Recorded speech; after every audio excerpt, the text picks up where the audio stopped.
5, 4, 3, 2, 1, 0.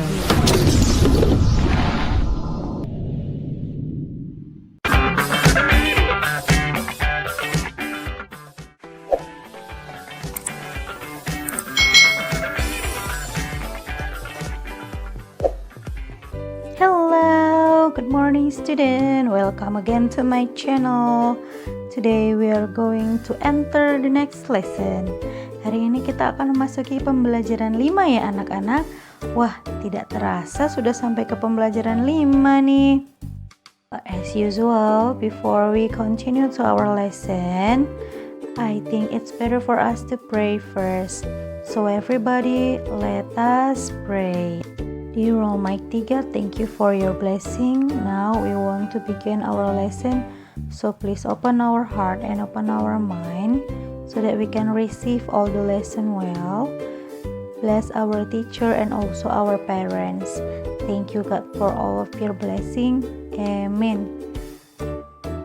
Okay, now all of you kids at home, take your book and open page 91. Jadi anak-anak ambil bukunya dan buka halaman 91. Kita akan mulai pembelajarannya. Nah, sekarang kita sudah memasuki pembelajaran 5. Jadi, di sini Miss Eka akan menjabarkan tujuan tentang pembelajaran 5 ini. Jadi, di pembelajaran 5 ini anak-anak harus bisa menyebutkan isi teks pendek yang dibacakan, kemudian mengelompokkan benda berdasarkan wujudnya, lalu mengelompokkan berbagai hal yang harus dilakukan dalam kehidupan sehari-hari, serta mengelompokkan berbagai hal yang harus tidak boleh dilakukan dalam kehidupan sehari-hari.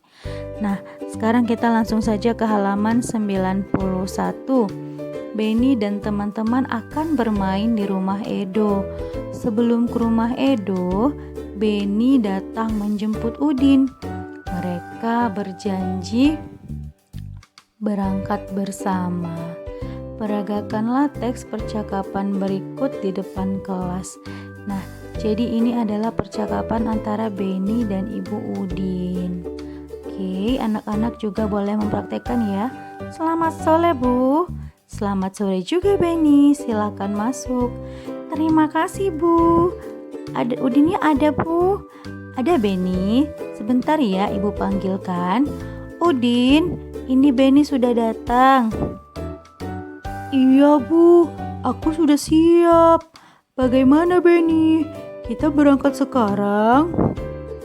Baiklah, ayo. Ibu kami berangkat dulu ya. Benny tidak minum dulu. Tidak usah Bu, terima kasih. Edo mungkin sudah menunggu kami. Kami berangkat ya Bu. Iya nak, hati-hati di perjalanan ya. Iya Bu. Lalu mereka menyalami ibu. Nah, sekarang buka halaman 92. Kita akan menjawab teks pertanyaan yang ada di sana. Oke, nah soal nomor 1. Apa isi teks percakapan yang telah kamu perankan? Nah, kira-kira apa isi teksnya nak? Jadi, isi teks tersebut adalah tentang Benny yang menjemput Udin sebelum ke rumah Edo. Lalu, bagaimana cara Benny bertamu? Nah, jadi Benny bertamu dengan sopan, mengetuk pintu dan menyapa Ibu Udin dengan sopan. Jadi kita setiap bertamu harus sopan ya anak-anak. Lalu bagaimana sikap Benny menurutmu? Nah, jadi sikap Benny itu santun dan sopan. Begitulah etika bertamu anak-anak, kita mesti sopan. Lalu apa yang dilakukan Benny dan Udin sebelum berangkat ke rumah Edo? Nah, jadi sebelum berangkat ke rumah Edo, Benny dan juga Udin berpamitan kepada Ibu Udin. Jadi sebelum kita berangkat dari rumah teman ke rumah orang lain, kita harus berpamitan sama ibu kita ya. Lalu amatilah gambar berikut. Jadi permainan apa yang sedang dilakukan Benny dan teman-teman? Nah, Benny dan teman-teman sedang bermain tarik-tarikan. Apakah kalian pernah bermain permainan ini? Nah, Miss rasa pernah ya. Ini kalau di sini itu sedikit lebih mirip seperti tarik tambang. Nah, cara bermainnya hampir sama dengan permainan tarik tambang kan? Bermain tarik-tarikan, cuma dia tidak menggunakan alat, hanya menggunakan tangan saja. Jadi bisa kalian lihat seperti yang digambar itu. Nah, kalau tarik tambang biasanya menggunakan tali dan kita saling tarik-menarik kan? Tapi kalau main tarik-tarikan itu hanya menggunakan tangan. Nah, bagaimana perasaanmu setelah bermain tarik-tarikan? Nah, anak-anak boleh praktekkan bermain tarik-tarikan di rumah sama saudara kalian, tapi harus berhati-hati ya. Nah, setelah kalian mempraktekkannya, bagaimana kira-kira perasaan kalian? Tentu saja senang ya kan, karena kita bermain. Lalu, bagaimana cara bermain tarik-tarikan? Oke, sekarang Miss Eka akan beritahukan cara bermain tarik-tarikan yang benar. Membagi dua kelompok sama banyak. Semua anggota saling memegang tangan. Di antara dua kelompok diberi garis pembatas. Kedua kelompok saling menarik ketika aba-aba diberikan. Kelompok pemenang adalah kelompok yang mampu menarik lawan sampai melewati garis pembatas. Jadi peraturannya itu sama seperti saat bermain tarik tambang anak-anak. Nah, untuk pemain lawan yang berhasil ditarik melewati garis, maka mereka kalah. Sementara yang bisa menarik lawan tadi, itulah kelompok yang menang. Nah, apa saja aturan dalam bermain tarik-tarikan? Nah, sudah Miss Eka jelaskan juga tadi kan barusan. Aturannya adalah memulai ketika sudah ada aba-aba. Lalu jumlah anggota untuk masing-masing kelompok harus sama dan berimbang. Dan tidak boleh curang. Itu intinya dalam setiap permainan, tidak boleh curang. Lalu number 4, apa pengalamanmu yang paling berkesan selama bermain tarik-tarikan? Jadi untuk anak-anak Miss yang pernah bermain tarik-tarikan pasti punya pengalaman tersendiri ya kan. Mungkin ada yang pernah terjatuh, ada yang pernah memenangkan pertandingannya dengan sekuat tenaga ya kan. Lalu ini pengalaman Miss, aku terjatuh saat bermain tarik-tarikan. Kelompokku menang karena bisa menarik lawan sampai melewati garis pembatas. Jadi saat itu Miss Eka berusaha dengan sangat kuat untuk bisa menang, ya kan? Lalu adakah benda yang digunakan dalam bermain tarik-tarikan? Nah, tidak ada karena dia langsung menggunakan tangan, ya kan? Next, we are continue ke bacaan number di halaman 95. Kegunaan benda. Miss Eka di sini baca, kalian juga di sana baca ya. Ada banyak benda di sekitar kita. Benda membuat kegiatan kita menjadi terbantu. Nah, kita tidak bisa minum kalau tidak ada air dan gelas. Kita tidak bisa menulis kalau tidak ada buku dan pensil. Begitu juga dalam bermain. Dalam bermain ada yang membutuhkan benda dan ada yang tidak. Dalam bermain tarik-tarikan, kita tidak membutuhkan benda apapun. Namun, dalam bermain lingkaran simpai, tanpa adanya simpai, permainan tidak akan bisa terlaksana. Jadi, setiap benda mempunyai kegunaan masing-masing.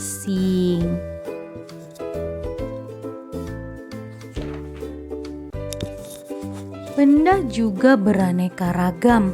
Ada benda padat, benda cair, dan benda gas. Setiap benda mempunyai kegunaan masing-masing. Mulai dari bangun tidur, kegiatan kita sudah tergantung dengan benda. Ketika mandi, kita membutuhkan air, sabun, sampo, gayung, dan lain-lain. Nah, ketika memasak, ibu membutuhkan kompor, wajan, pisau, dan alat masak lainnya. Ketika akan berangkat ke sekolah, kita membutuhkan seragam, sepatu, tas, buku, pensil, penggaris, dan peralatan sekolah lainnya. Kehidupan kita akan selalu bergantung dengan benda. Untuk itu, kita perlu menjaga benda-benda di sekitar kita.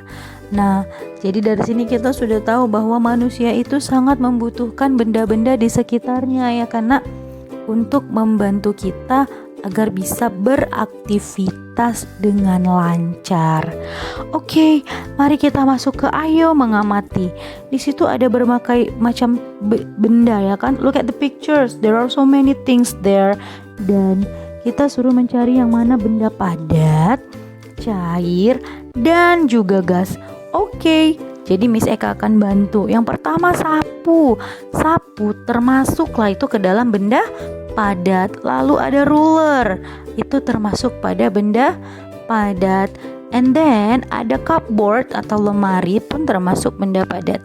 Lalu table juga benda padat. Kemudian ada chair, itu pun termasuk benda padat. What about bottle? Air yang di dalam botol itu benda cair ya nak. Sementara udara yang di dalam balon itu adalah gas. Lalu udara yang ada di dalam ban itu pun termasuk benda gas. Lalu kopi yang ada di dalam cangkir itu adalah benda cair. Lalu susu yang ada di dalam kaleng pun benda cair. Kemudian jus yang ada di dalam botol pun benda cair. Kemudian di sana juga ada simpai, itu adalah benda padat.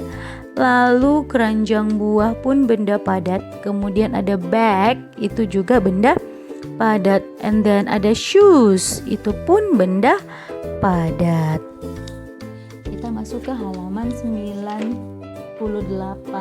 Ada gambar Benny dan teman-teman yang berpamitan pada Edo dan keluarganya. Nah, kita jawab number 1. Apa yang dilakukan Benny dan teman-teman? Nah, Benny dan teman-teman sedang berpamitan kepada keluarga Edo. Lalu, pernahkah kamu melakukan kegiatan seperti yang Benny dan teman-teman lakukan? Nah, jadi anak-anak kami semua kalau bermain ke rumah temannya, kalian pamitan gak sama orang tuanya saat pulang? Ya, harus berpamitan ya. Nah, kapan kita harus berpamitan? Tentu saja ketika akan bepergian. Ketika kalian mau pergi dari rumah teman kalian pun harus pamit. Mau pergi dari rumah kalian untuk bermain tempat teman pun harus pamit juga sama orang tua ya nak. Lalu kenapa kita harus berpamitan? Supaya agar mendapat doa keselamatan dan juga yang ditinggalkan mengetahui kemana kita pergi. Itulah pentingnya berpamitan nak. Jadi mama sama papa tidak khawatir, mereka tahu kalian pergi kemana. Nah, jadi saat kita bertamu pun ada aturannya. Oke, nah aturan kita bertamu. Jadi Miss Eka akan memberitahukan aturan saat kita bertamu. Kalian boleh mencatat ini di buku catatan. Yang pertama, mengetuk pintu dan mengucapkan salam ketika datang. Udah. Jadi setiap kali masuk rumah ucap salam ya nak. Yang kedua, masuk ke dalam ketika sudah dipersilakan. Ketiga, duduk dengan sopan. Lalu yang keempat, ingat waktu, jangan terlalu lama bertamu di rumah orang. Oke? Yang kelima adalah jaga sikap dan juga perkataan saat bermain di rumah teman. Lalu halaman 99, berilah tanda centang pada sikap yang menunjukkan mematuhi aturan dan tanda silang untuk sikap yang menunjukkan tidak mematuhi aturan. Yang pertama, menyapa dengan senyum. Nah, itu termasuklah sikap yang mematuhi aturan. Yang kedua, pamit ketika sedang pergi, ketika hendak pergi, itu pun termasuk ke mematuhi aturan. Dan yang ketiga, tidak merapikan peralatan setelah bermain. Ini bukanlah sikap yang mematuhi peraturan. Lalu, bermain sampai larut malam. Nah, bagaimana dengan ini? Ini bukan termasuk contoh anak yang mematuhi aturan ya nak. Kemudian ada duduk dengan sopan. Ini termasuklah mematuhi aturan. Sikap mematuhi aturan hendaknya dilakukan di mana saja. Misalnya, bermain di rumah teman. Permainan akan berlangsung tertib jika mengikuti peraturan. Saat bermain di rumah teman, sebaiknya mematuhi aturan yang ada di rumah temanmu ya nak. Jadi jangan bermain suka-suka hati, tidak boleh. Jadi tetap mengikuti aturan. Jadi contoh ketika bermain di rumah teman, yang pertama, meminta izin sebelum meminjam mainan. Jangan asal ambil sebelum kamu meminta izin kepada yang memiliki mainan tersebut. Kedua, tidak curang saat bermain. Yang ketiga, merapikan mainan setelah bermain. Yang keempat, tidak masuk kamar tanpa izin. Nah, yang kelima, masuk rumah teman dengan mengucap salam. Tadi sudah Miss bahas juga ya. Yang keenam, bermain jangan lupa waktu. Yang ketujuh, berpamitan kepada orang tua teman sebelum pulang ke rumah. Nah, yang kedelapan adalah meminta izin jika pergi bermain. Jadi ini Miss Eka sudah sebutkan tadi dan Miss ulang kembali. Jadi Miss harap anak-anak selalu harus sudah menerapkan aturan ini ketika saat bermain ya. Nah, jadi manfaat mematuhi peraturan. Jadi supaya kalian tahu apa manfaatnya. Kenapa kalian harus mematuhi peraturan? Yang pertama, hidup menjadi lebih nyaman dan teratur. Yang kedua, bermain dengan teman menjadi lebih nyaman dan menyenangkan. Nah, lalu apalagi manfaat saat kita mematuhi peraturan? Kita pasti disenangi banyak teman karena kita termasuk orang yang sopan dan santun telah mematuhi peraturan yang ada di rumah teman kita tersebut, ya kan? Nah, contoh, merapikan mainan setelah bermain. Nah, manfaatnya supaya mainan tidak hilang. Lalu mainan menjadi tidak cepat rusak dan kembali rapi seperti semula. Sehingga teman yang kamu datangi pun akan senang karena kalian menjaga mainan teman kalian dan juga turut mematuhi peraturan yang ada di rumahnya. Lalu akibat tidak mematuhi peraturan apa? Yang pertama, dijauhi teman. Yang kedua, permainan jadi kacau. Contohnya, Dino bermain betengan dengan curang. Akibatnya, teman-teman Dino tidak mau lagi bermain dengan Dino karena Dino bermain curang. Nah, ini adalah akibat saat kita tidak mematuhi peraturan. Jadi jangan diikuti ya anak-anak, kalian harus tahu itu. Oke, sekarang anak-anak buka PBT halaman 34, lihat kegiatan 2. Jadi di situ ada berilah tanda centang pada sikap terpuji. You can do it in your house. Kalian boleh bahas-bahas itu di rumah ya nak. Jadi sembari mengisi kegiatan kalian silakan bahas PBT itu halaman 34 kegiatan 2. Lalu homework kita ada di PBT halaman 35. Inilah PR kita. Amati benda-benda yang ada di rumahmu. Tulislah 10 nama benda yang ada di rumahmu. Tentukan wujud benda dan kegunaannya. Tulis dalam tabel berikut. Jadi buatlah tabelnya. Lalu kalian silahkan kerjakan, amati 10 benda yang ada di rumah kalian. Oke? think that's all for today, and I hope you enjoy our learn for today. Nah, jangan lupa anak-anak untuk mengerjakan tugas yang Miss berikan, lalu juga mengisi absensi di kolom komentar. Untuk detail tugas apa yang mau kalian kerjakan ada di description box yang nantinya akan Miss ketik ya. Oke, thank you for today kids. Semangat terus belajarnya, tetap jaga kesehatan. Miss Eka sayang kalian. Bye.